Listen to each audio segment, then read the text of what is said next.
इरिनाला इंग्लिशमध्ये सांगू की मराठीत सांगू, पण तरीही तो काहीतरी सांगताना दिसतोय आणि यामुळेच वैभवचा गोंधळ उडालेला आहे. चला तर बघूया. तर इकडे हे टीम एचे सदस्य गार्डन एरियामध्ये बसलेले असतात आणि इथे वैभव सांगतो की माझी पणजी गेली.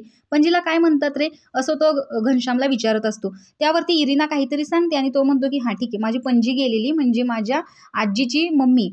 आणि त्यानंतर मला असं झालं की 2-3 महिन्यानंतर ती मला म्हणाली, वैभव इकडे ये रे, पाणी आण. आणि मी ठीक आहे आजी आणतो, आणखी काय पाहिजे का, यू वॉन्ट समथिंग एल्स, असं मी तिला विचारलं आणि ती म्हणली नाही नाही, फक्त पाणी घेऊन ये, मला गोळ्या घ्यायच्यात. म्हणून मी आतमध्ये गेलो, पाण्याचा ग्लास घेतला आणि बाहेर आलो.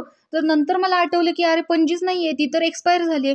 आणि ही गोष्ट मी माझ्या मम्मीला पण सांगितली, आजीला पण सांगितली आणि त्यावेळेस माझी फुल फाटलेली होती. म्हणजे वैभवला पणजी मेल्यानंतर सुद्धा 2-3 महिन्यापर्यंत तिचे भास होत होते, असं इकडे वैभव इरिनाला सांगतोय. आणि ते सांगताना इंग्लिश बोलू की मराठी हेच त्याला समजत नव्हतं, त्यामुळे तो गोंधळलेला होता. तरी देखील त्याने स्वतःचा मुद्दा इरिनाला सांगितला. तर तुम्हाला वैभवचं हे नेचर कसं वाटलं हे कमेंट बॉक्समध्ये नक्की सांगा. बाय.